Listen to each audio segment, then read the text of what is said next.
good evening, and welcome to Newcastle After Dark. We are your hosts, the management. Coming to you from the land of music showcase in Newcastle Harley-Davidson, bringing you films that are a feast for the mind. Tonight's film is 1975's made-for-TV movie, The Legend of Lizzie Borden, starring Elizabeth Montgomery, Says Fritz Weaver, Ed Flanders, Catherine Helmut. and this was the Monday night movie of the week, and I gotta say, it's pretty tremendous. It's very good. This would even go on to win 2 Emmys and plenty of other nominations. Yes. Yeah. I mean, you have a true story with a great cast. Yeah, and it's well written. Well done, yes. I think it's very interesting. Yes. You know, I mean, it kept our attention the whole time. It will pull you in. Yeah, we think you're going to love it. Yes. So sit back, relax, and enjoy 1975's The Legend of Lizzie Borden.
Please.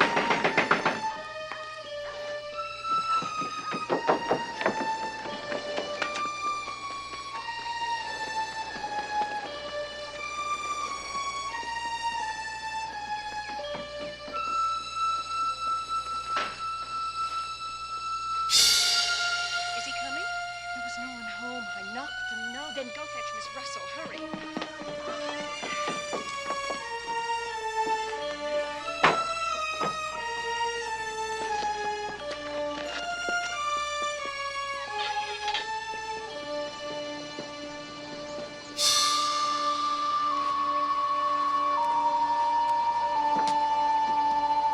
Good morning, Lizzie. I just finished shopping. Stores are like ovens. Lizzie, what is it? Oh, Mrs. Churchill, do come in. Someone has killed Father.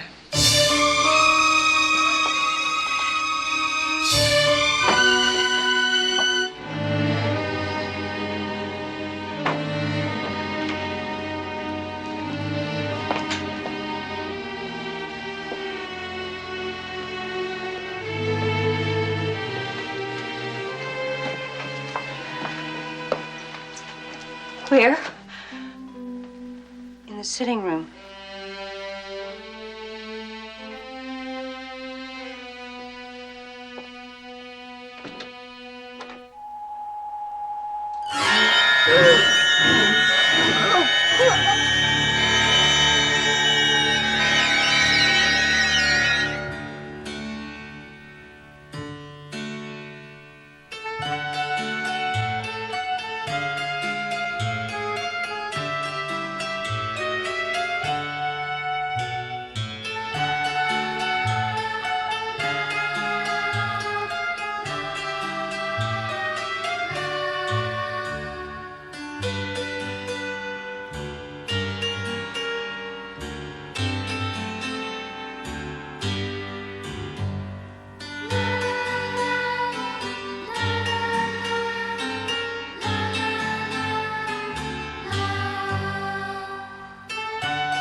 it is. But, if you get out of the way. Just put a little water. Lizzie, it's when... Don't think. Here, darling. I think that if we put a little cold water. You see? I'm glad you're here, Alice. Oh, I came as soon as Bridget told me that. Oh. It's going to be all right. Everything's going to be all right. Here in a minute. It'll be all right.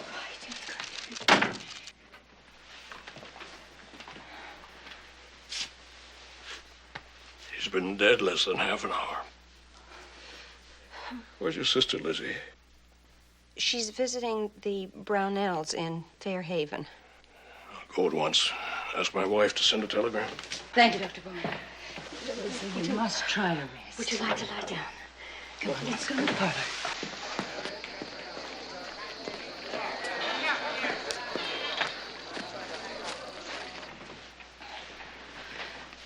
Almost. There you are. I haven't seen your stepmother, Lizzie. Nor have I. Is Abby out?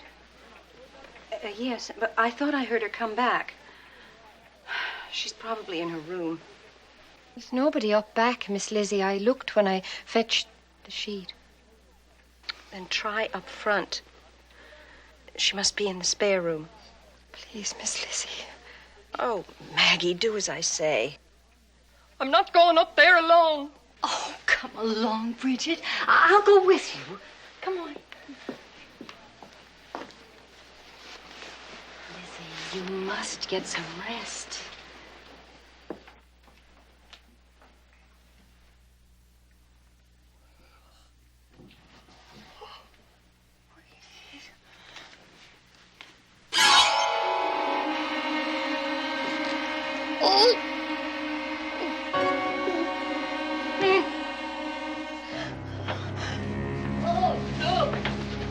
My wife is sending the telegram. What is it? She's up there. Oh.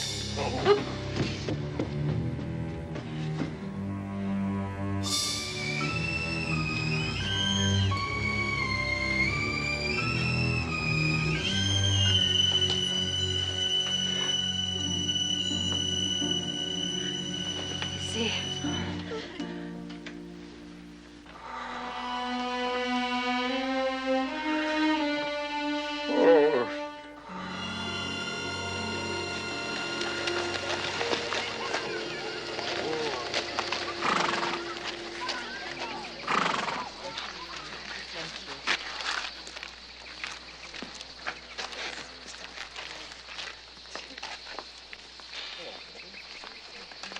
Good day, Miss Borden. Miss Emma?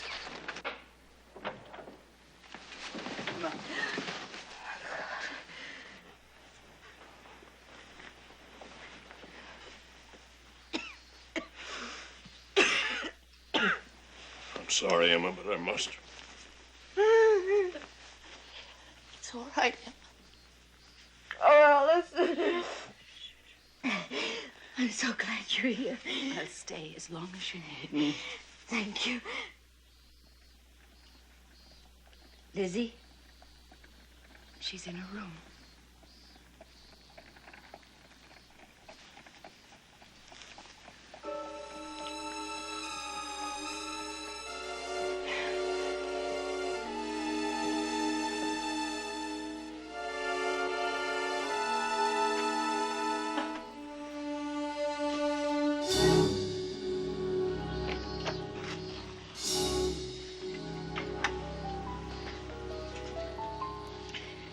Lizzie? Did you kill Father? No, Emma. I did not.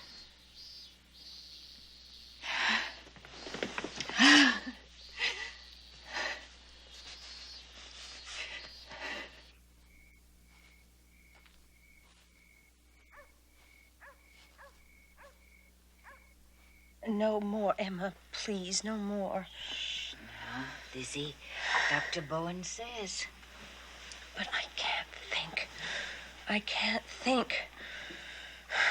What is that he's giving me? It's It's just something to quieten your nerves. But I must think. I must.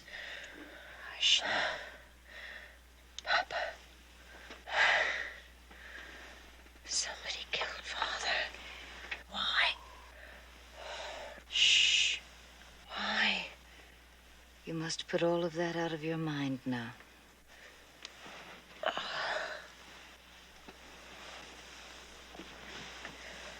You never should have gone away, Em. I know, dear. But I'm back now. What are we going to do, Em? I've always looked after you, haven't I? Just like I promised, Mother. Yes, Em. Well, then, you see? Everything's going to be all right. You just go to sleep now. Yes, Em.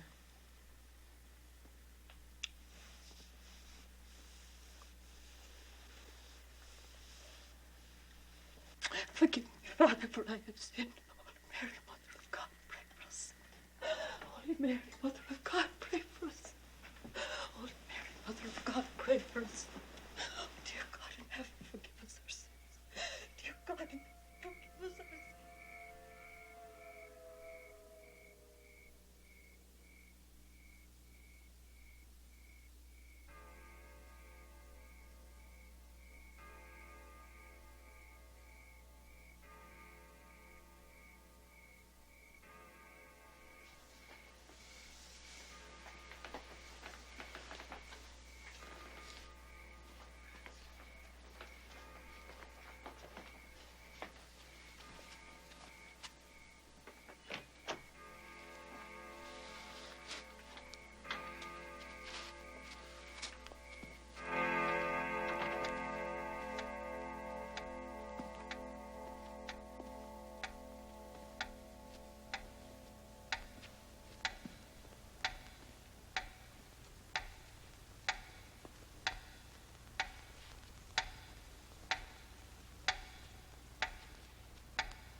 Excuse me.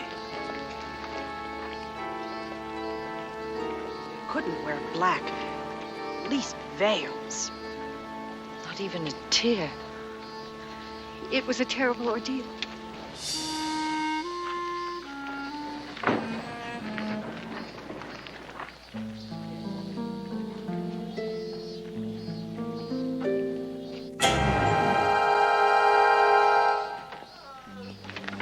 Miss Borden.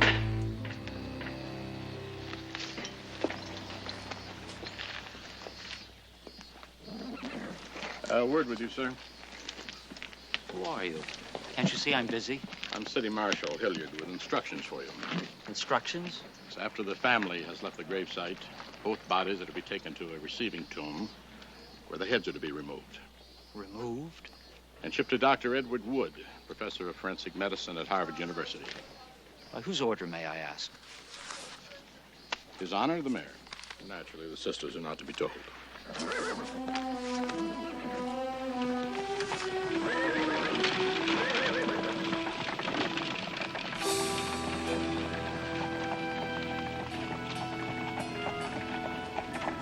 you were saying, Mr. Mayor. Yes. I have a request to make of the family. Please remain inside the house for a few days. It would be better for all concerned. Why? Is someone here suspected? I want to know the truth. Lizzie, please don't upset yourself. I want to know the truth, Emma. Well, Miss Borden, as much as I regret to tell you, yes, you are suspected.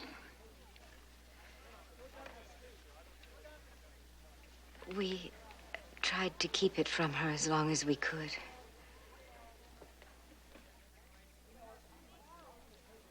I'm ready to go now.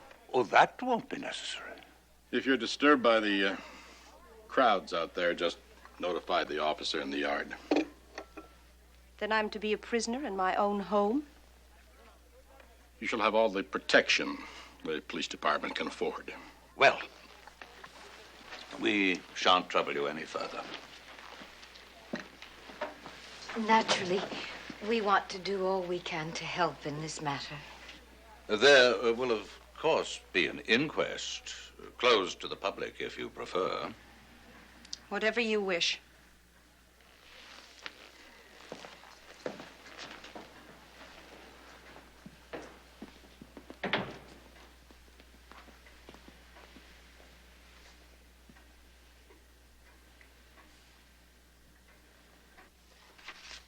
My name is Bridget Sullivan. I'm 26 years old and unmarried. How were you addressed in the Borden household? I was sometimes called Maggie, but only by Miss Emma and Miss Lizzie. How long were you in Mr. Borden's employ? 2 years and 9 months at the time of his death. Did the Bordens keep any other domestic servants? Well, sometimes a young man came from the farm to chop wood, but he hasn't been round since last winter. Then you and Miss Borden were the only persons in the house the morning of the slayings, aside from the victims. Yes, sir. Now, Miss Sullivan, can you describe the events of that morning from the time you arose?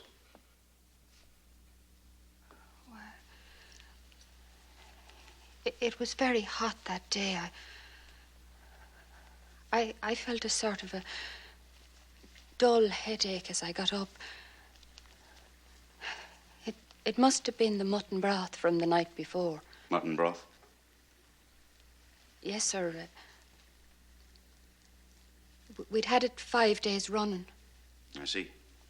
And was Miss Borden also sick that morning? Not at all.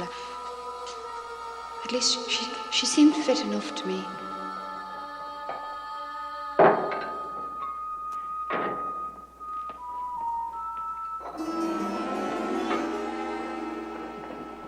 Morning, Mr. Borden. There's Johnny cakes or cookies for breakfast. Which'll it be? Johnny cakes, cookies. No appetite for your indigestible Irish starch this morning. Any more of that mutton and broth? Yes, sir. But I suspect it's gone off in this heat. It really wants to be chucked out. Sure, it's not fit for human consumption. Waste not, want not. Serve it.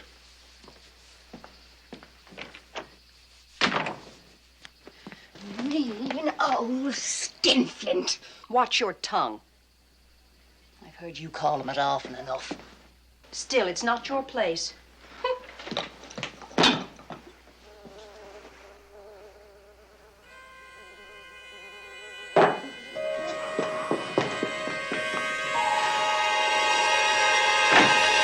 After I served themselves breakfast, I commenced to wash up. That's when Mr. Borden left for downtown. Did you lock the door after him? Yes, sir, I locked it. Mr. Borden was very strict about that. When I'd finished my dishes, I took them into the dining room.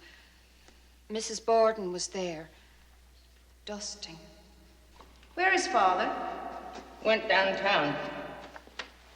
He left while you were upstairs. Oh, Bridget, fetch a pail and some water. I want the windows washed. Today, Mrs. Borden. It's awful hot. Inside and outside, both. They're intolerably dirty. Please, Mrs. Borden. Look, I'm feeling poorly today. Couldn't they wait, perhaps?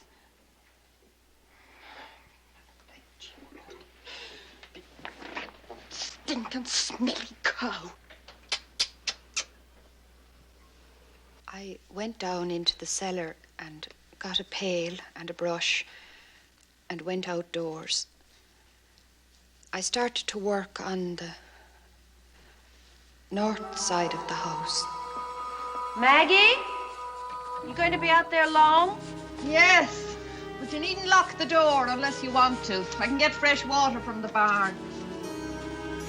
After a while, Mrs. Kelly's girl came to the fence and I went over to talk to her. But then I went back to my work. There's an awful lot of windows in that house and I had to go to the barn 3 or 4 times for fresh water. During all that time, I did not see anybody come to the house until Mr. Borden came home.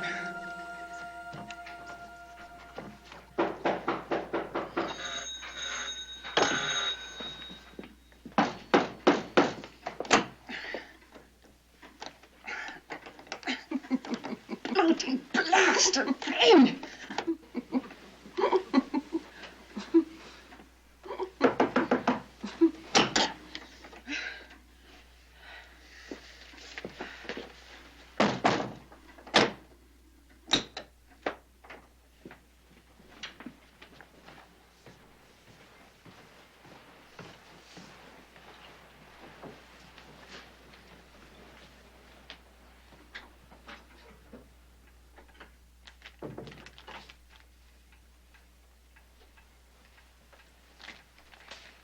Is there any mail?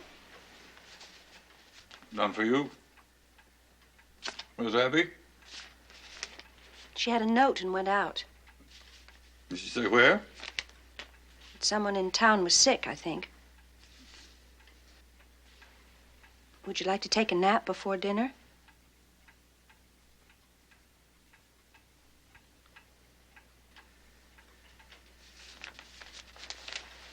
After I've read my paper.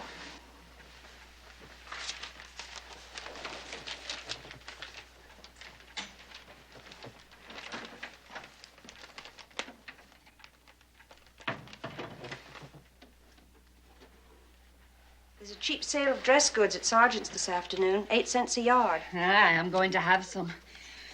But not today in this heat. I feel too ill. Yes, you do look peaked. Why don't you finish those windows later? You can rest before the noon meal. I think I'll do just that.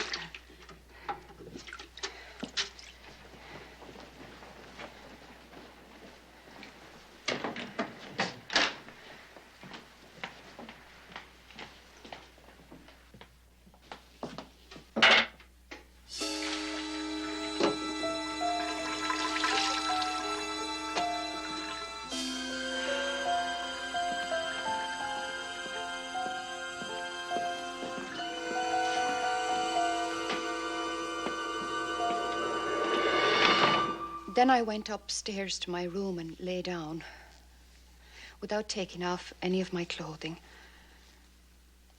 I heard the City Hall clock start to strike 11. I must have been there 3 or 4 minutes. I never went to sleep at all. The next thing I heard was Miss Lizzie hollering, "Maggie, Maggie." Up to the time Miss Lizzie Borden told her father about a note which purportedly came for her stepmother, had you heard anything about it from anyone? No, sir. I never had. Thank you. No further questions, Your Honor. The witness is released unconditionally without bail.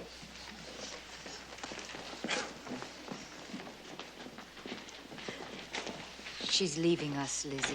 Lizzie Borden to the stand, please.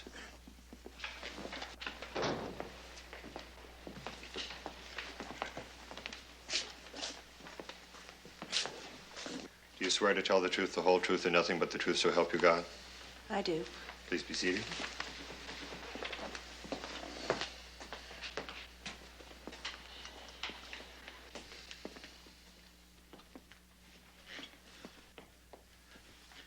You may begin, Mr. District Attorney.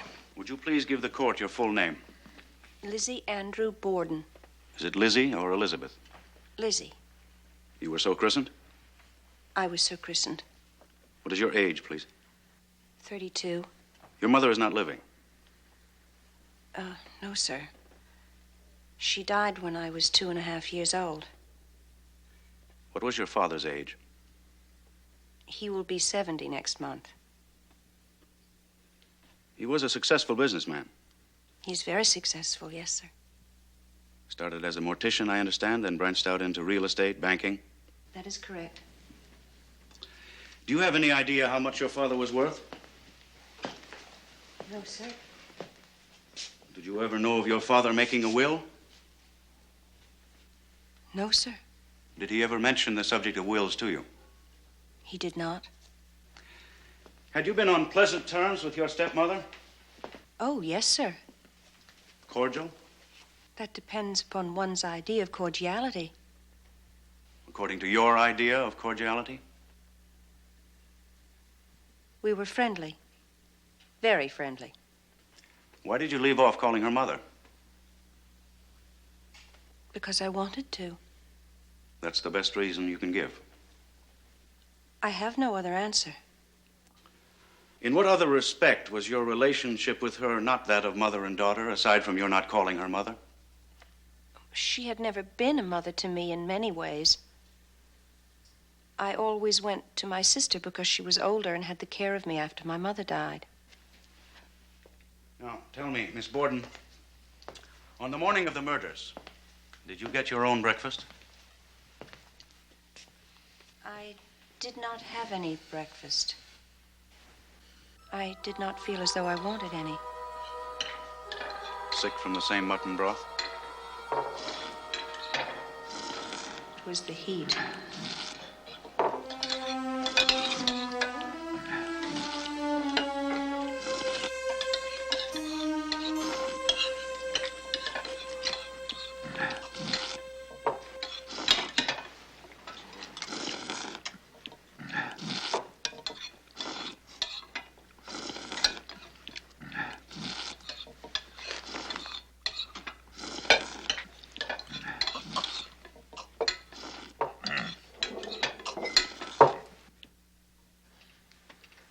Would you repeat the question? We are trying to establish if you are certain you were upstairs when your father came to the house on his return. I think I was. Now, you remember, Miss Borden, you told me you were downstairs, not upstairs when your father came home. You've forgotten, perhaps? I don't know what I've said. I've answered so many questions, and I'm so confused I don't know one thing from another. I'm telling you, as best I know, I have no one to counsel me. There is no need for counsel. This is only a coroner's inquest, not a trial. You may continue, Mr. Knowlton. Which is your recollection now? Were you downstairs or upstairs when the bell rang and your father came home? I think I was downstairs in the kitchen. You think? Miss Borden, we have been over this a dozen times, and each time a new version. Now, how will you have it? I don't know.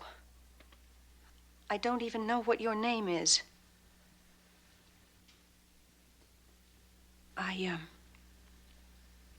I think, as nearly as I know, I think I was downstairs.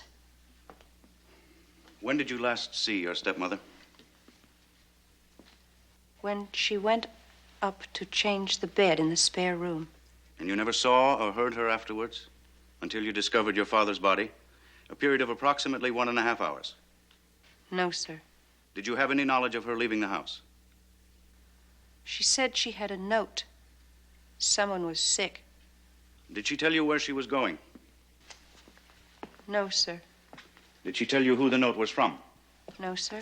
Did you ever see the note? No, sir. Do you know where the note is now? No, sir. How long was your father in the house before you found him killed? I don't know exactly, because I had to go out to the barn. I don't think he could have been home more than 15 or 20 minutes. And what were you doing in the barn all this time?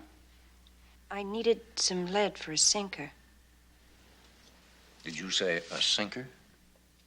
Yes, sir. I was going to Marion on Monday to fish. I needed a sinker. And that's all you did? Look for sinkers? Yes, sir. In the loft. Do you think that would take you 15 or 20 minutes? I ate some pears up there. I asked you to tell me all you did. I told you all I did. I ate my pears. You stood there, eating your pears, doing nothing. I was looking out of the window. Stood there, looking out of the window, eating your pears. I should think so. How many pears did you eat? 3, I think. Now, can you tell us, Miss Borden, why it took you 10 minutes to eat 3 pears? I do not do things in a hurry.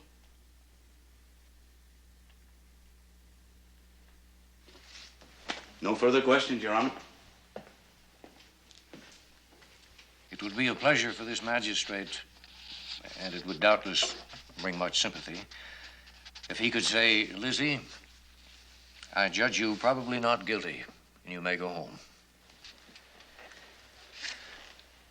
But let us suppose for just a single moment that this is a man before me. Suppose it was a man who was found in the vicinity of the murders, and it was he who discovered Mr. Borden's body. Suppose the only account he could give of himself here was unreasonable, contradictory. Would there be any question what would be done with such a man? So painful as it may be, there is but one thing to be done.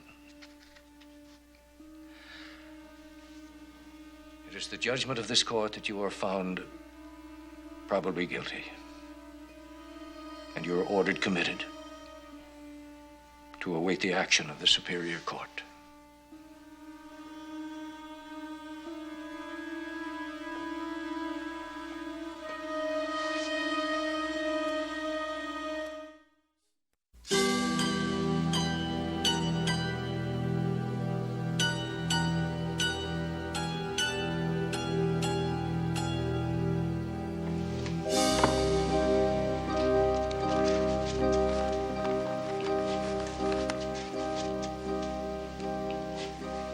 Better?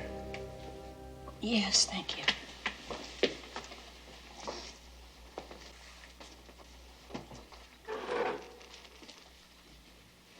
Please forgive me, but I now must ask you a very disturbing question. And I want you to give me a simple yes or no answer. Did you kill your father and Abby? As your family lawyer, I must hear it from your own lips. I'm sorry. I am innocent. That's all I need to know. Now, Mr. Jennings, you must tell me. What can I expect? I'm doing everything in my power to... The truth. You have an obligation to tell me. All right. The worst?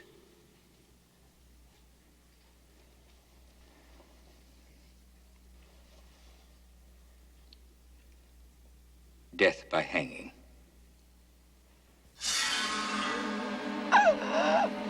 But it needn't come to that. Lizzie! What is it? What is it, Lizzie? What is it? Lizzie. Matron, send for Dr. Bowen. Matron! Matron!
Mr. Jennings has given me his solemn assurance that everything humanly possible is being done for your defense.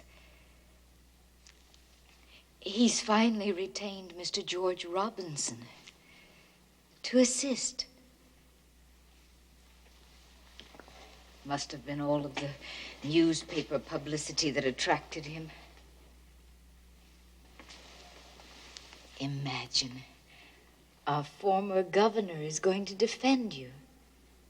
Must have cost a pretty penny. I've decided to pay for half of everything myself. I can't let you do that, Em. The cost would be ruinous. Even if it takes every last cent of my inheritance.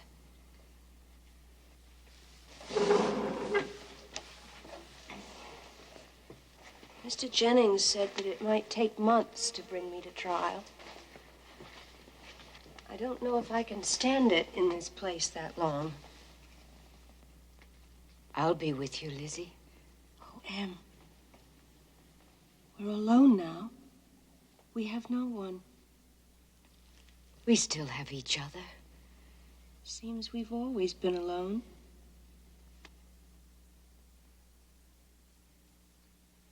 Poor Lizzie. Somehow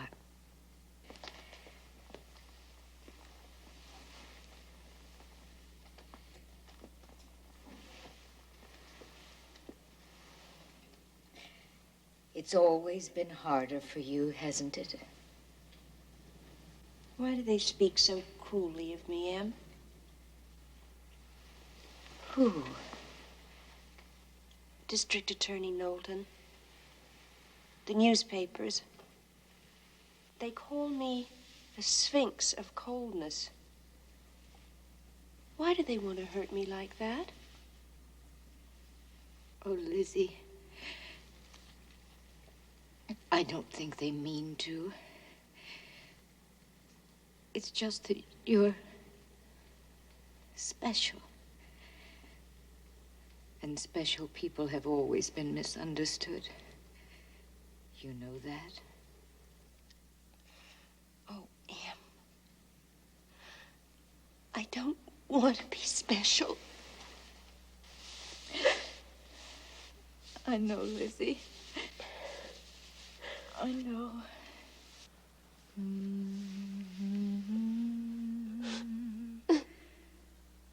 And good night. May thy slumber be died.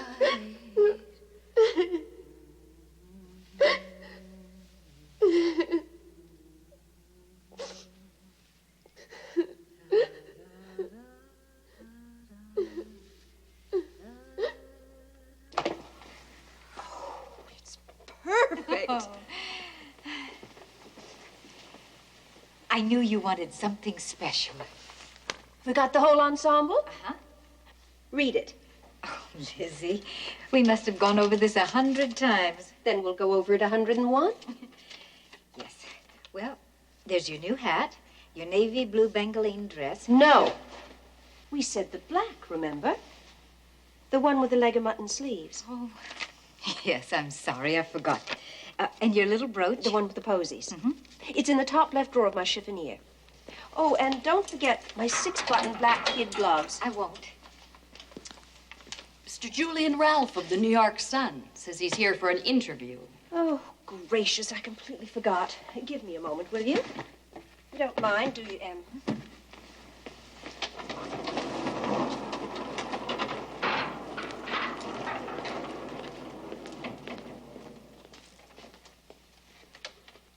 I understand your father's estate came to more than $250,000. Only slightly. All these months of legal expenses are fast eating it away. Well, the point is, one can't help wondering why a family of the Borden means didn't enjoy even the simplest convenience of a bathroom. Surely your father could afford more than just a basement latrine. But he wanted to give us all bathrooms. We begged him not to. You see, we had intended to move very shortly to a more fashionable location on the hill. It seemed an expensive extravagance for such temporary conveniences. My father was a kind and considerate man, Mr. Ralph. Such stories about him are a vicious slander. You're a most unusual woman, Miss Borden. Difficult to penetrate. What is it like for a lady of your station, of your sensibilities, to be here in prison?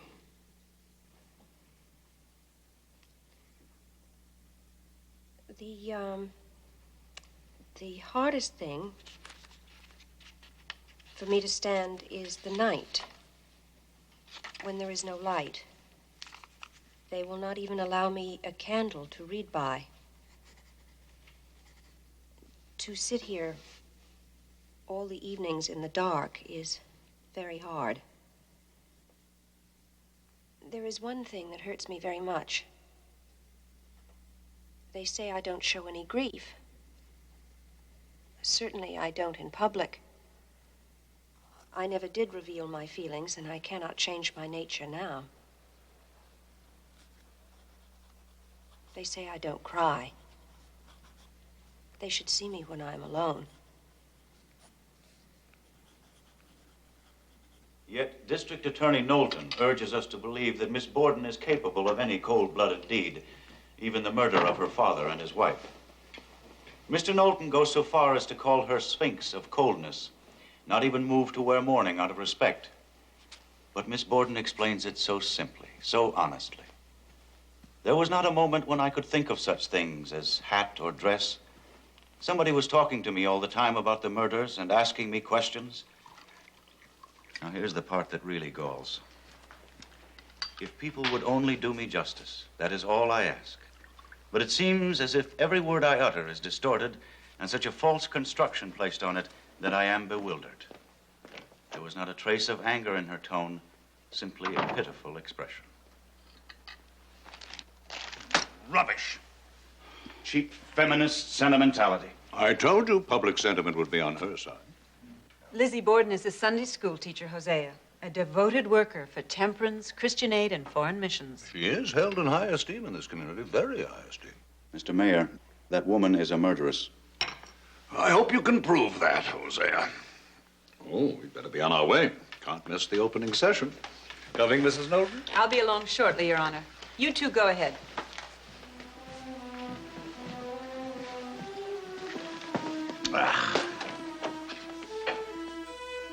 It's not too late to pull out, Hosea.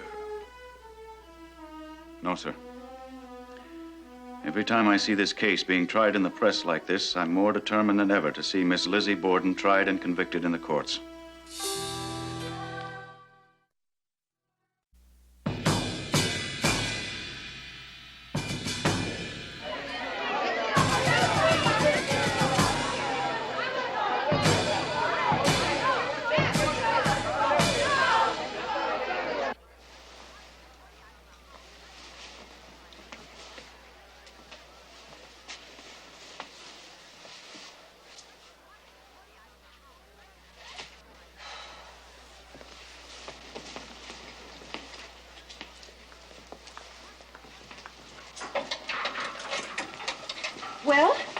are they? Oh, Lizzie, the crowds, you cannot imagine. I said the 6-button black gloves. Oh, dear, I'm sorry in my haste. How can you be so witless? Well, I'll go back and Never fetch mind. Never mind. There isn't time.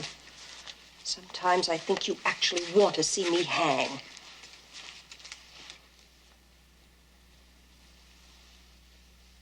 It's a very cruel thing to say, Lizzie.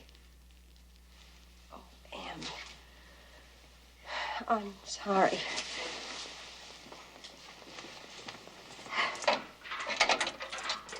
It's time. They'll not wait any longer.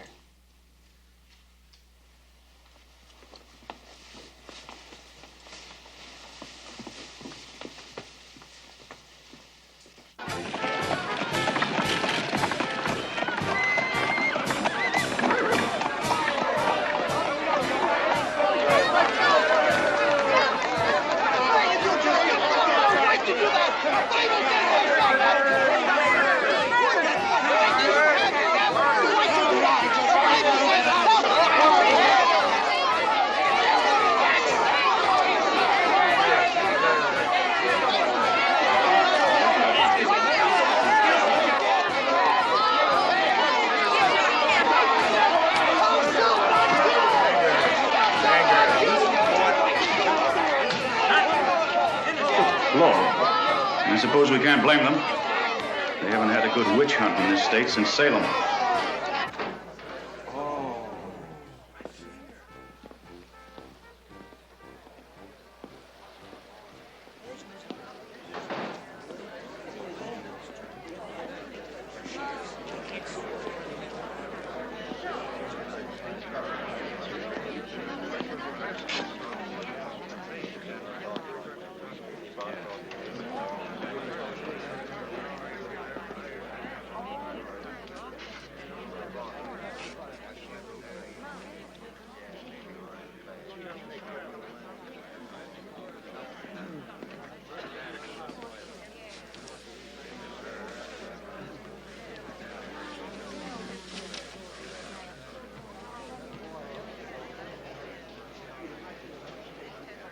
Hear ye, hear ye, hear ye. All rise.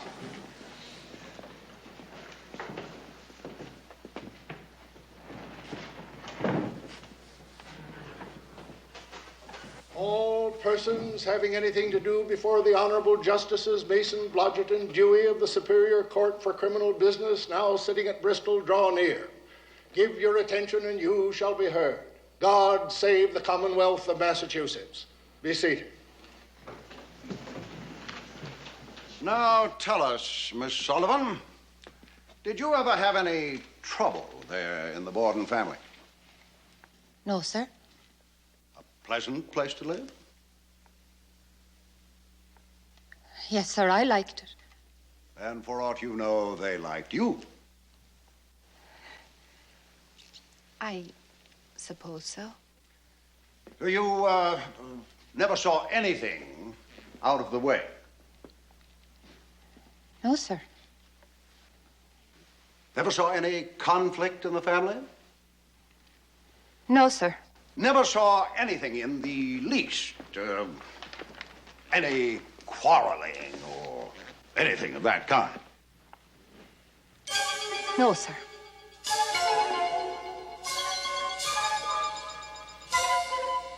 Then Maggie is lying.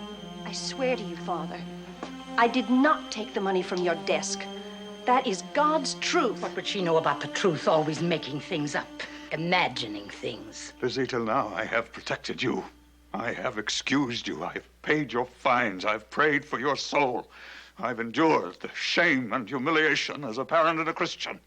But this is the limit, when you steal from your own father. If I did, and I most certainly did not, would it be any wonder? Well, you talk of shame. What of mine when I'm forced to walk down the street year after year in the same old dresses? Oh, listen to her. Spoilt rotten she is. The way we live. Why, we can't even entertain properly. Entertain, indeed. Who would you invite? This house. Lord, how I hate this house. No baths, no modern conveniences. Did you know that we are laughing stocks, Father? It's true. Behind your back, people snigger and call you skinflint. That will be enough.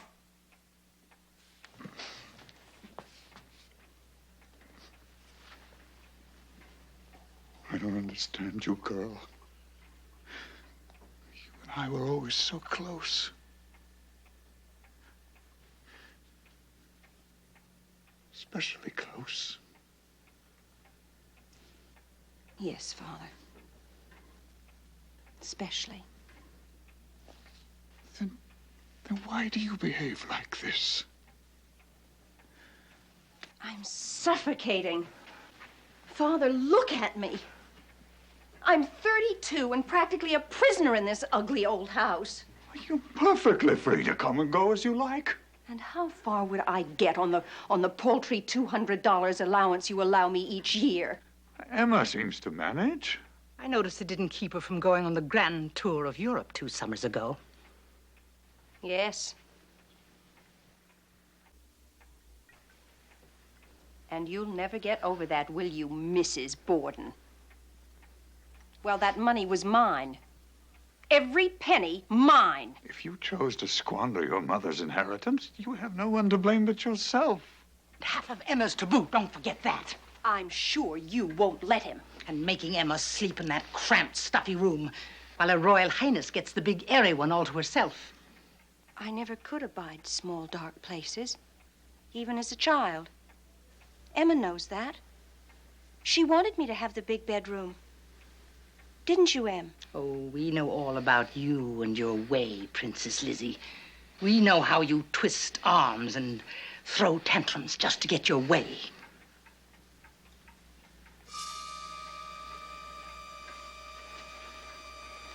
If I were not a lady, I should twist your arm, Mrs. Borden, right out of its socket. I will have no more of this. I have warned you repeatedly, Lizzie.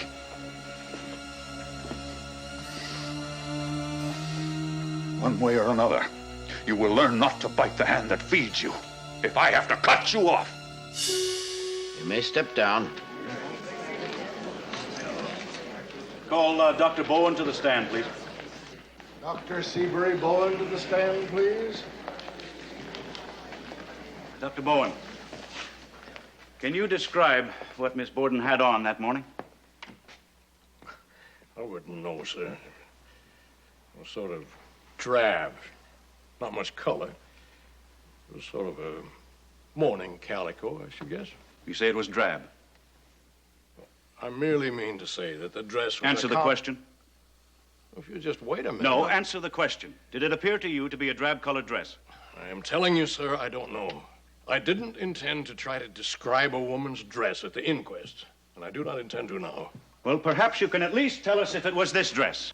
Your Honors, really? This is the government's own witness. I am merely trying to establish whether or not the witness knows what the accused was wearing minutes after the last murder, and if he, a man of medicine, observed any blood on her. The witness may answer the question. I should think it was not that dress.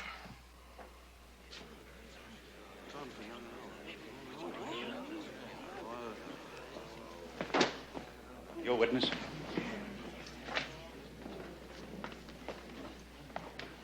Now, Dr. Bowen, going back to the time, shortly after the discovery of the second body, were you summoned to Miss Lizzie's bedside to administer any medicine? Yes, sir. Miss Russell came to fetch me upstairs, and I gave Lizzie a preparation called bromocaffeine to quiet her nervous excitement and her headache. And did you subsequently administer any other medicines of that kind? Yes, sir. Sulfate of morphine. In what doses? 1/8 of a grain. However, I doubled that the next day. And how long did she continue having the morphine? All the time she was in the jailhouse. In other words, she was receiving regular injections of morphine all the time. Up to her arrest, through the hearing, and while confined in the jailhouse. Yes, sir. Tell me, Dr. Bowen, does not morphine given in double doses somewhat affect the memory? change and alter the view of things? Doesn't it muddle the thinking, confuse the mind? Yes, sir. It does cause hallucinations. So that anyone giving testimony while under its influence might tend to seem contradictory, to give conflicting stories. Yes, sir. When did you stop giving her this drug? I've not stopped. She's still receiving it.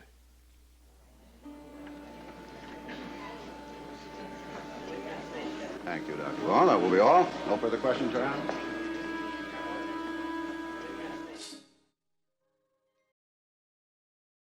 Welcome back.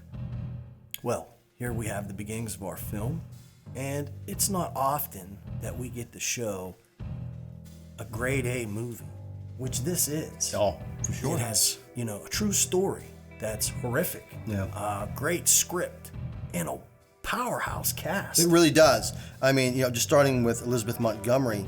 Of course, we probably all remember her for Bewitched as Samantha. Yes. Which love her in that role. Yes. She was also in one of my favorite Twilight Zones with Charles Bronson. It was called 2. I think it was season 3. Yes. She was very young. Yeah, it's very good. It's very good, yeah. You have the wonderful Fritz Weaver playing her father, Andrew, and he's been in many, many films. Tons of stuff. Demon Seed. The Marathon Man. Yeah. He was in Black Sunday. Yes. Yeah. Creep Show. Yeah. I mean, just on. And he does a great job of playing her father. Very stern man. And unlikable. Yeah. And does a tremendous, Yes, tremendous he job does. of it. Yeah. I was like, man, this dude got to go. You're almost, he's going, right? But you're just like, I can't wait for it. I see why. Right. You have Ed Flanders playing Hosea, and he was also in a few films that we enjoy. Oh, yeah. He was in The Exorcist 3 with George C. Scott. Which is great. He was in The Ninth Configuration with Stacy Keach. Yes. And you might remember him from the TV show St. Elsewhere. Yes. Yeah.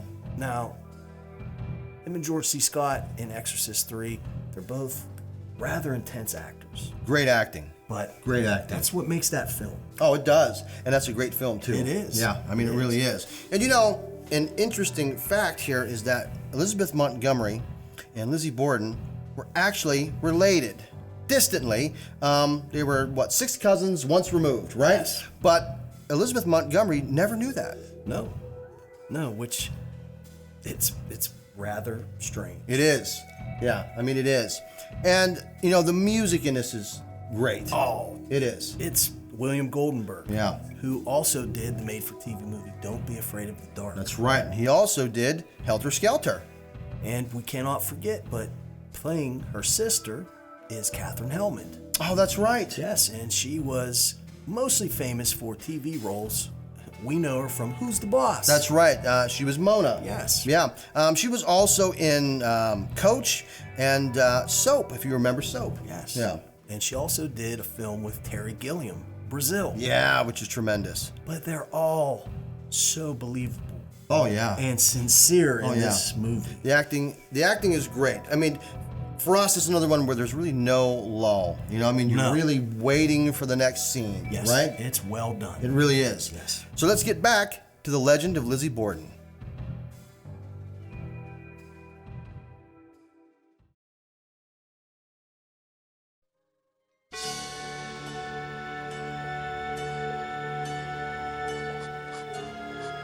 You mentioned that Miss Borden paid a visit to your home on the evening before the murders. That is correct. Can you tell us the purpose of that visit? Lizzie was very troubled. She said that she couldn't help but feel that something sinister was going to happen. Sinister?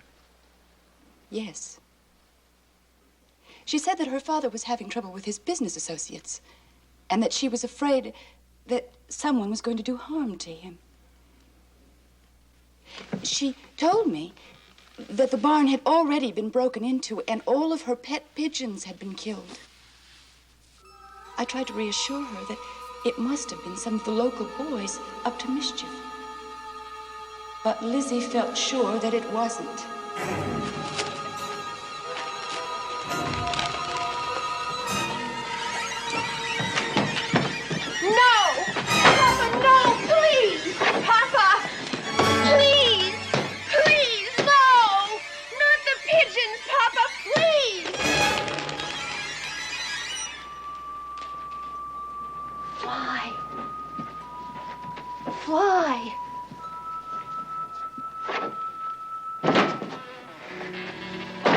Papa, all those beautiful birds, why?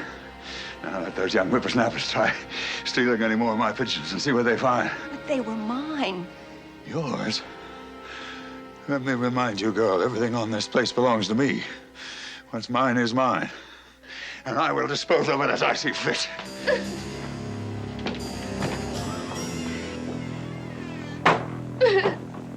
Papa, they were mine.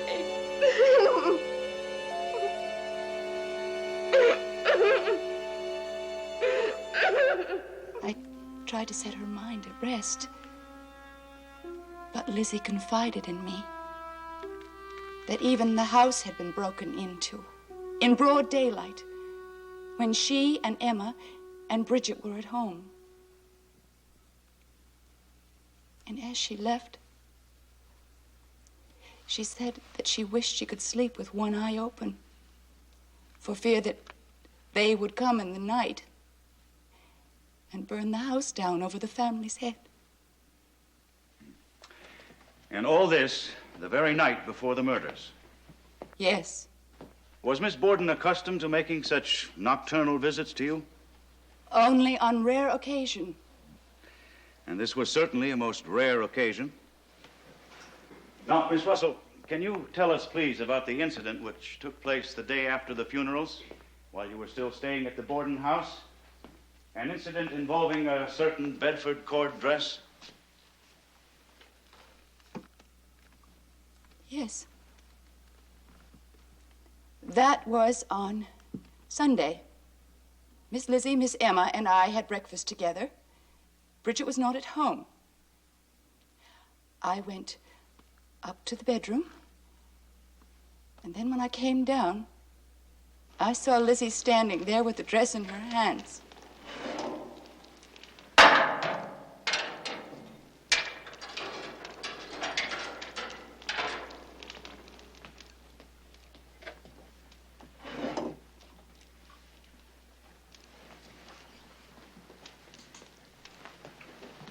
Lizzie, what are you going to do?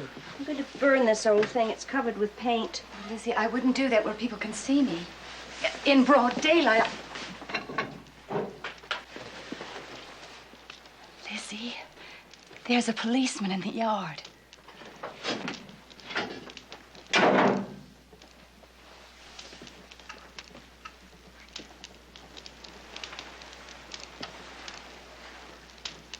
That is probably the worst thing you could have done. What if they ask us about that dress? Why did you let me do it? Why didn't you tell me?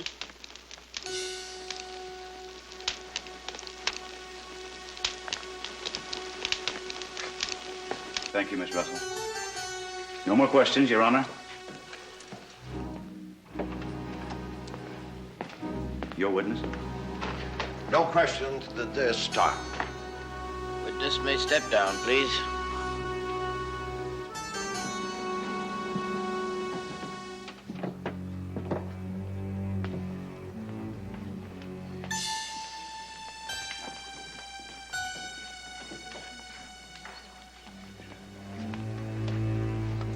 The woman's a fool. She needn't have testified to that. She is a Christian woman, sir. It is the truth. Nonetheless, my dear, we shall nip this in the bud at once. Fear not. May it please your honors, at this time we should like to recall the dressmaker, Mrs. Mary Raymond. Mary Raymond to the stand? Yes. I made a Bedford cord dress for Lizzie in about April of last year. Now, Mrs. Raymond, will you please tell the court what became of that dress on the very day that you completed the final fitting at Miss Borden's home? Why, yes. The men were painting the upstairs hall and landing. When Lizzie rushed out to show her new dress to her sister, she brushed against the fresh paint. The dress was ruined, of course. Of course. No further questions, thank you.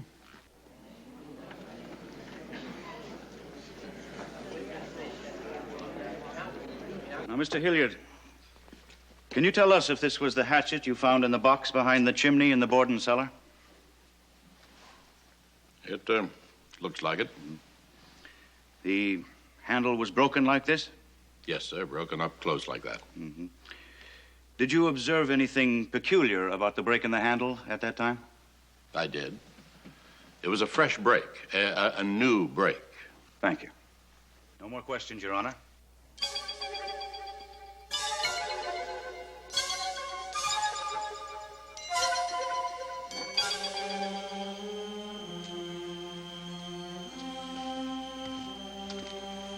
What can I do for you today, Miss Lizzie? Oh, I'm afraid I got some paint stains on a perfectly new dress. I would like to buy some naphtha with which to remove them. Do you carry it? Certainly. I'll fetch you some.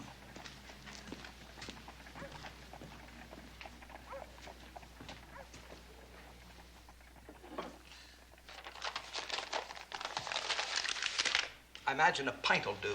Oh, yes, that's perfect. Thank you. Please send the bill. Good day. Good day. Miss Borden took something. What? I couldn't quite see, but I'm sure she took something. Doesn't matter. Why didn't you stop her? No need. Old man Borden always pays. Told all the merchants up and down the street to tack a little something onto the bill whenever it happens.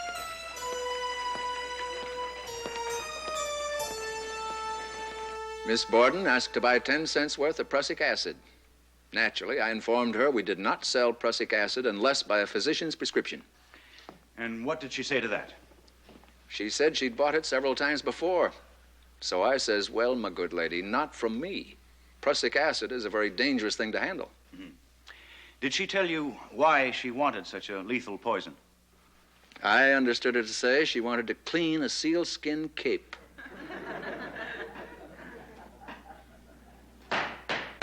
Order in this court. Your Honors, I must protest the use of such testimony. As part of the defendant's inquest testimony, it is perfectly admissible. I am trying to prove prior intent. Your Honors, may we have a ruling on the admissibility of my client's testimony at the inquest? It was taken at a time when she was under arrest and denied counsel.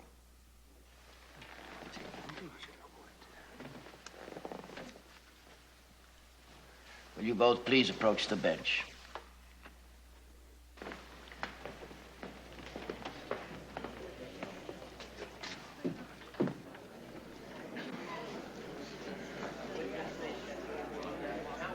Inadmissible. Every bit of her inquest testimony inadmissible because that fool Judge Blaisdell denied her proper counsel. Terrible blow. Terrible. I built my entire case on her inquest testimony. Now I've got nothing. What about Miss Russell's testimony? That was most damaging. Wasn't it odd that she should come forward on her own like that? Yes, her conscience was troubling her, my dear. Seems she neglected to mention the dress burning incident when the police first questioned her. Great stroke of luck. Personally, I don't believe it was that dress. Lizzie Borden wouldn't have been such a fool. Which leaves me still wondering, what did she wear?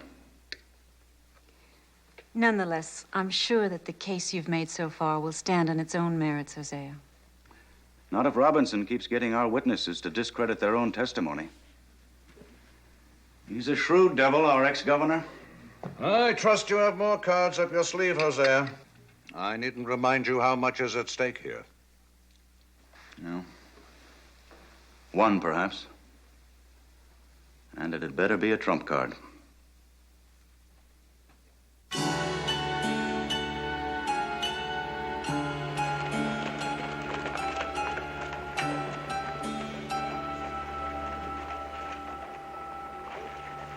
On August 10th last, at the Harvard Medical School, where I'm professor of chemistry, I received the evidence there exhibited.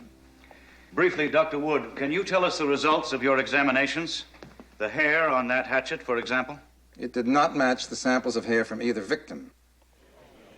It is animal hair, probably cow's hair. And what about this dress? Did you not find minute traces of blood on the skirts? Yes, but certainly not from either of the victims. Well, how do you explain that? They are undoubtedly menstrual blood from the defendant herself.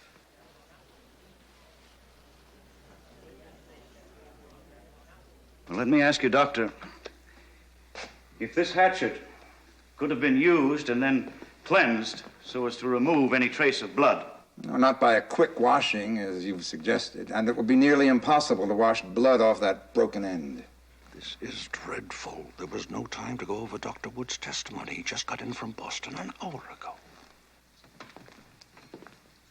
No more questions? Your witness? In other words, Dr. Wood, assuming the assailant wore the same clothing during both murders, he most probably would have been splattered with blood from head to foot. Is that right? In my opinion, yes. And yet every witness has testified that the accused showed no signs whatsoever of blood upon her clothing just moments after the last murder. Thank you, Your Honors. No further questions. Don't make me laugh. Don't make me laugh. Don't make me laugh. Don't make me laugh. You know as well as I they'd turn me out on the cold if anything happened to you. What more can I do? You can draw up another will. Put everything in my name. And let me see to their needs. It's little enough to grant your poor defenseless widow. Don't rush things, woman. I'm not dead yet. I'll not be turned out into the streets to starve like a stray dog. She could live off her own fat for years. You owe me that much. All right, all right. I'll see my lawyer next week. Now, please get some rest. I'll see her dead first. Lizzie, you can spend the rest of your life begging crumbs off that old sow.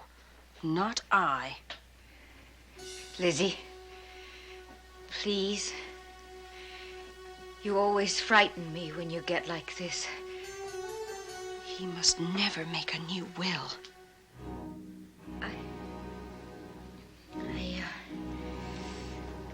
I'm going to visit the Brownells in Fairhaven. I'll leave tomorrow. Yes. Yes, you go to Fairhaven. Call Dr. Draper to the stand, please. Dr. Frank Draper to the stand. Were you able to determine the size of the cutting edge of the murder weapon from any of the wounds, Dr. Draper? Not from Mrs. Borden's skull, but I was able to effect a conclusion from Mr. Borden's skull. In that case, though I deeply regret it, I shall have to ask your colleague, Dr. Wood, to produce the skull in question. Very well.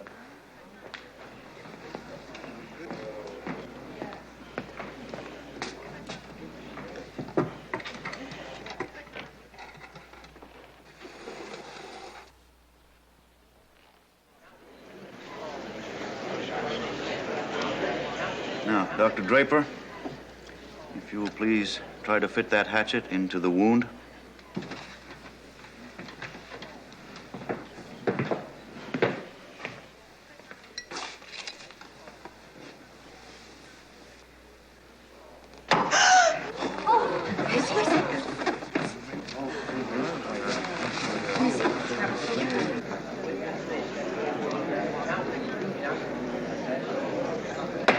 Order in the court.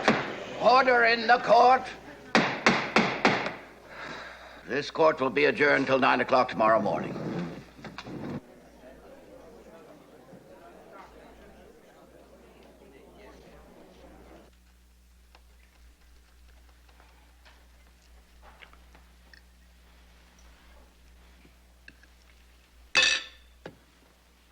My dear, I have told you repeatedly I have no stomach for undercooked meat.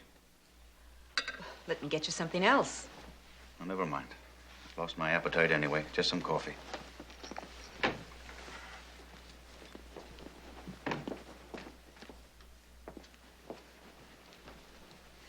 I shall be glad when this trial is over.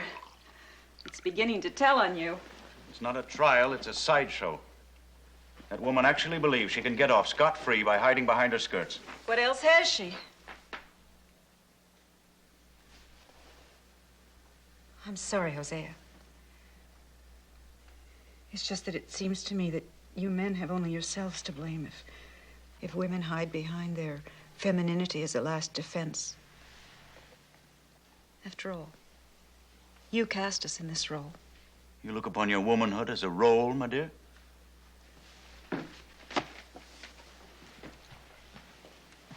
It's not always a convenient part to play. I've never heard you talk like this. Next, you'll be asking for the vote. I gather you sympathize with this murderess. She has not as yet been found guilty, Hosea. But you do sympathize with her. Certainly not with her deeds. But perhaps with her motives. Her motives? Now, what would you know about her motives? I should think a great deal, Hosea. You have no idea how unbearably heavy these skirts can be at times.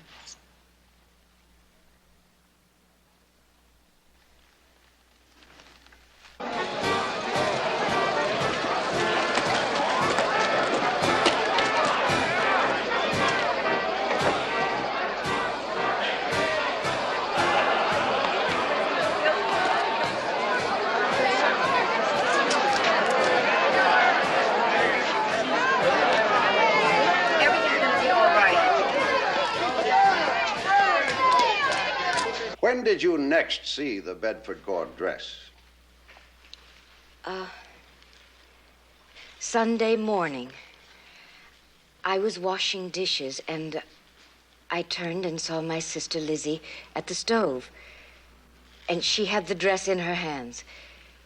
She said, "I think I'll burn this old dress up." And I said, "Yes, why don't you?" Or something like that. Was Miss Russell present at the time? Yes, sir. And she said afterwards that it was the worst thing Lizzie could have done. And, of course, we knew that she was right, but it just didn't occur to us until that moment. Did your father wear a ring, Miss Emma, upon his finger? Yes, sir, he did. Was or was not that the only article of jewelry he wore? The only article. From whom did he receive the ring?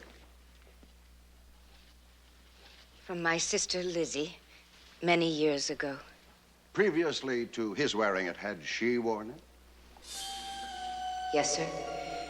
It was her favorite. Did he wear it constantly after that? Always.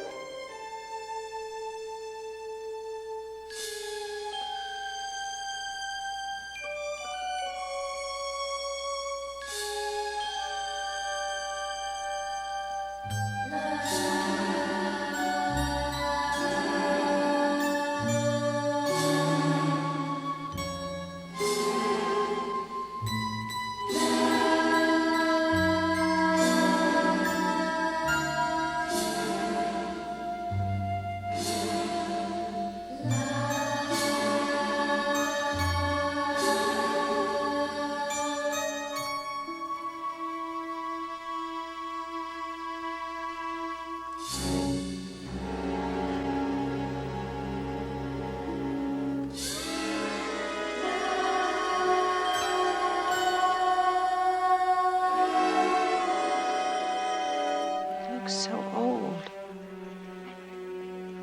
Your witness? Were the relations between you and Lizzie and your stepmother cordial? Between my sister and Mrs. Borden, they were. When did she cease calling her mother? I don't remember, but it was some time ago. But prior to that, she had called her mother. Yes, sir. From childhood.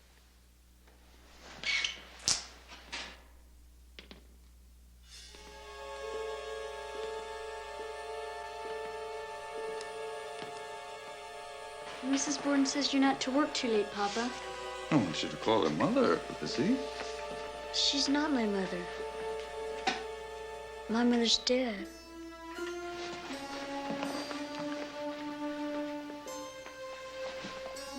Still having those bad dreams about your mother?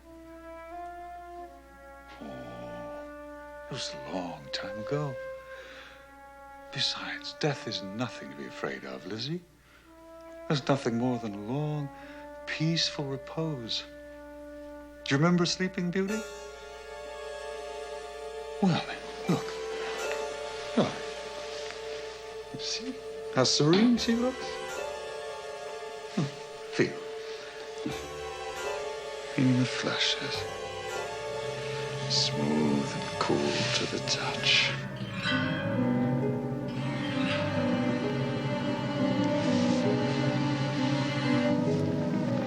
No, Liz, you mustn't be afraid.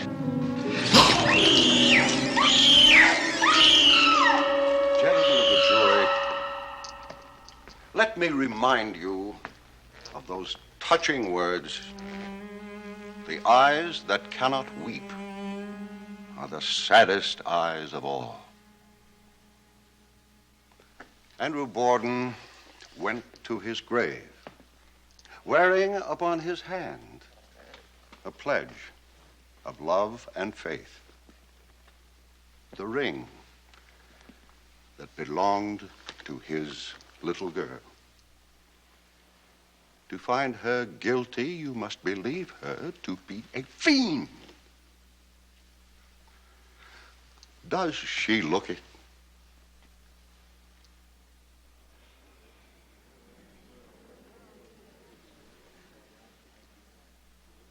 Lizzie Andrew Borden.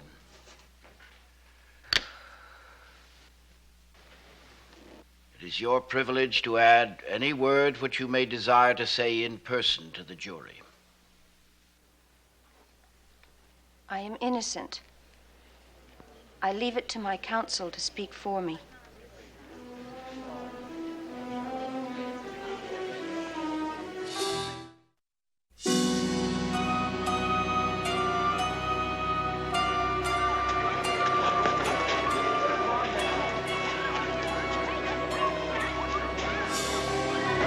They're coming in! They're coming in! The jury is coming in! Lizzie Andrew Borden, put up your right hand. Foreman, look upon the prisoner. Prisoner, look upon the foreman. What say you, Mr. Foreman? Is the prisoner at the bar guilty or not guilty? Maggie? You going to be out there long? Yes, but you needn't lock the door unless you want to. I can get fresh water from the barn.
Lizzie.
Where's Bridget?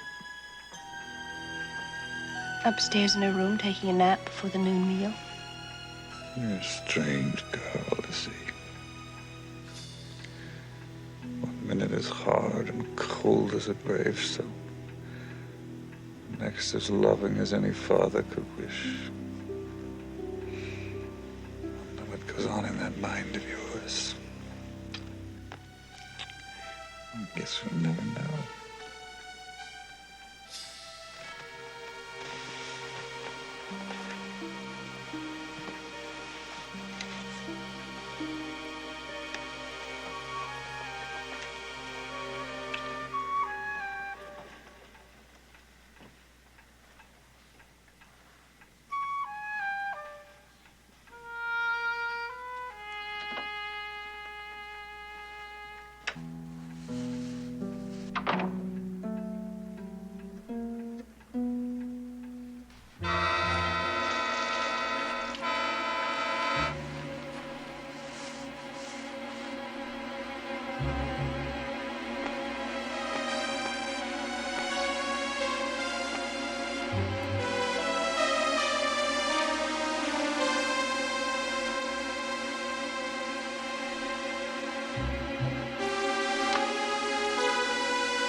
What say you, Mr. Foreman?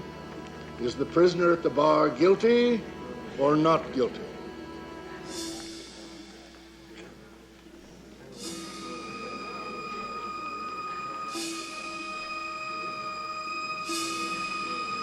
Not guilty.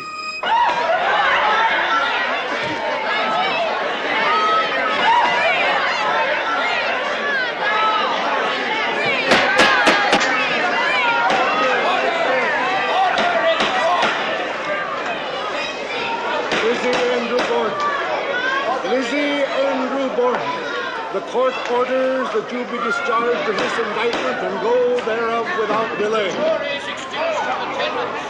Emma! Emma!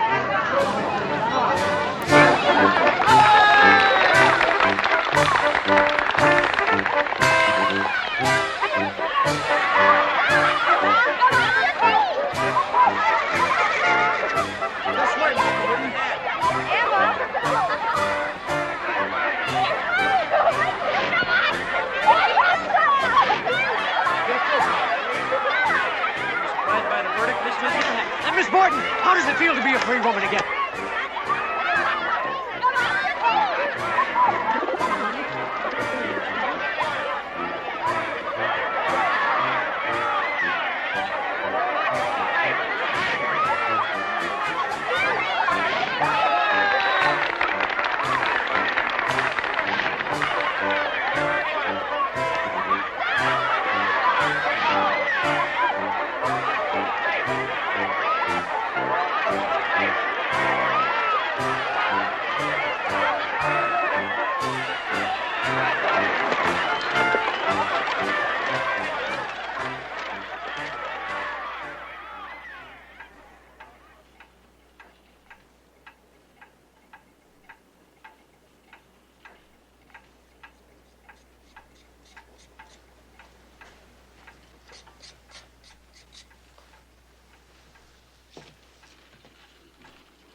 Em, we've won. Dinner will be ready soon. Why don't you make yourself comfortable? Didn't you hear me? We're free. At last, we're really free. Nothing to prepare a meal. Now that there are only the two of us. Emma, sometimes I don't understand you. Lizzie. I'm only going to ask you this once more, and then I shall never mention it again as long as I live.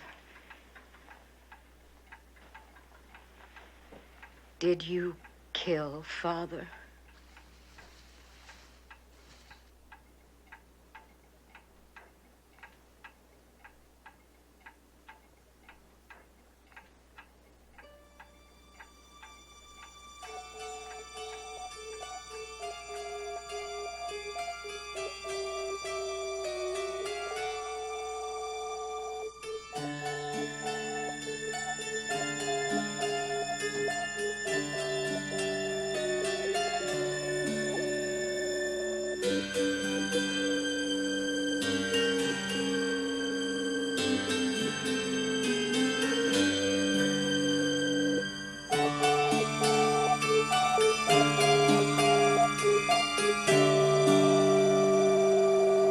Lizzie Borden took an axe, gave her mother 40 whacks.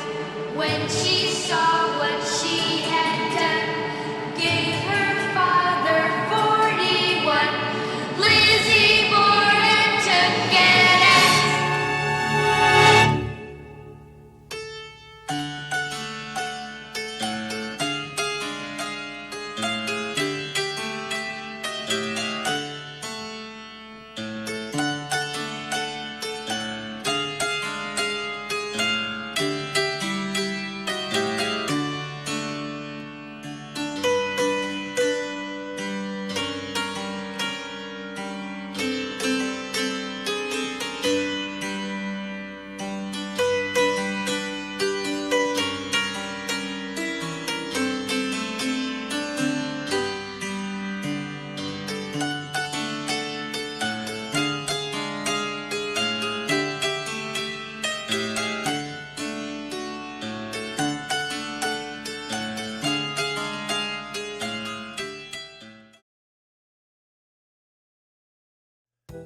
Well, we've reached the conclusion of the legend of Lizzie Borden. And we'd like to ask you what your thought is. I mean, here is a man that had the equivalent of $9 million in 1892. Right. They didn't have running water. They had a latrine in the basement. Which is a terrible, terrible thing. Look it up. Yeah. It's bad. Yeah. They had no gas lighting. Nope. And they're eating days old mutton stew. Right. It's August. Yeah. It's humid. It's hot. You know, hot. Oh. Right? Put yourself in that position. There's no air conditioning. There's no fans. There's no fans? Right? You know, there's probably not even a breeze. You know, those windows look shut to me. Yeah, those windows were shut. So, you know, it's steamy in there. She's swabbing them with that wet cloth. She didn't feel good. Right. Old mutton stew. Yeah. And just the way he was eating it. Him and his wife. That slurping, right? I would have been like, is that good? I'd have been like, you know, trying to hold it back. Right? I'm telling you. I mean, that's, you know, I almost had to fast forward. You're like, we got to skip this. We gotta skip because this is, right? Yeah. So you could see motive. I mean, not that we're justifying it. Not that you kill somebody because they eat your soup like a hog. Right, right. Right. But it helps. It adds. It certainly adds on top. To the motive. Mm-hmm. But, you know, according to the stipulation of his will, if his wife died first, everything went to his daughters. Whereas if he died first, everything went to his wife. Right. And she clearly died first. And it was evident that she died first. Right. Now, he killed her pigeons too. Yeah. Well, he was like, everything here, everything is mine. Everything is mine. Right? He just gave her, you know, like a monthly allowance. Yeah. You know? Yeah. He was a skinflint. He was. And clearly. The prevailing thought of the time was that a woman could not commit such a heinous crime. Yeah. And I think that had a lot to do with her being acquitted of the crimes. Oh, yeah. I mean, look at the forensic evidence. They didn't have DNA. They brought in the skulls. Yeah. Does this fit? Yeah. Right? This hatchet that we found the head of. Yeah. Now, we believe that the hatchet is in the bottom of the latrine. Because ain't nobody going in there. Again, look it up. Who's going Nobody. Nobody's going digging for that. Nobody. I'm not. I'm not. Right. Be like, oh, well, Yeah. you know. Well, that's gone. It's a mystery. And nowadays, you can visit the Borden house because it's a bed and breakfast. Yeah. They even have one of the dresses that Elizabeth Montgomery wore in the film there. Yes. You going there? I'm not staying. I'm not staying. Right? I mean, I'll take the tour. Yes. In the, you know, but I'm not staying overnight. Yeah, I'll peep the rooms. Well, you know, there's no actual toilet. There's just a latrine that you use there. And I think breakfast is mutton. So, you know, I'm not going. I'm not, you know. Oh, that's too funny. And, you know, the other interesting thing that we thought was, you know, Lizzie Borden, while she was imprisoned, was getting daily morphine shots. Yeah. You're going to talk all kinds of nonsense. Exactly. Exactly. And Elizabeth Montgomery, she had taken eye drops, right? Yes. So her eyes looked like, you know, that they were dilated to look Yes. like, you know, she was on morphine. Yes. Now, after she was acquitted, you know, her and her sister moved up on the affluent section of the town, the hill, and they bought a fancy house that had running water and modern amenities, and they lived lavishly. Yeah.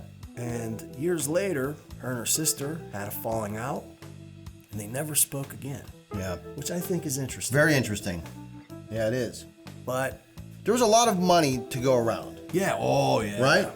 I mean, really, there was. Which leads us to our other point. There had to be accomplices. Exactly. Well, you know, first let's talk about the evidence there, you know. So, she was nude committing these murders, right? Supposedly, Supposedly, yes. right? So, now, first I should say that in the European version of this, during the murders, they do show Elizabeth Montgomery naked.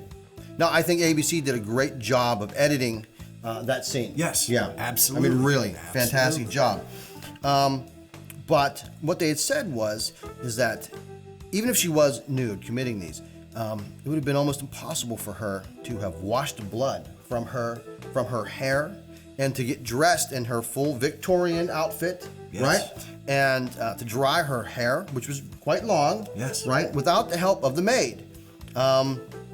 They say that would have been very hard to have done, and they claim there was no bloody footprints or any of that around the victims. I think that, you know, So we're all in on it. The accomplice theory seems to fit that. Yes. Yeah. I mean, the maid wasn't happy. I mean, she ate that old mutton stew. She was having some bubble guts. She was. She was like, I don't think I want to clean these windows. He's like, clean the windows. And she's like, this old skin flint. Right. Yeah. I mean, you know, Lizzie and her sister, it's $9 million. You know, even the cousin, right, could have been paid off. Well, look, I think Lizzie was a master manipulator. Yeah. She puts the dress into the wood-burning stove, and they're like, that's the worst thing you could have done. Right. She's like, look what you made me do. should have stopped me. You know better. I don't think. Right. It's your fault. Right. It's your fault. It's your fault. And they were all like, you're Yeah. right. Yeah. You're right.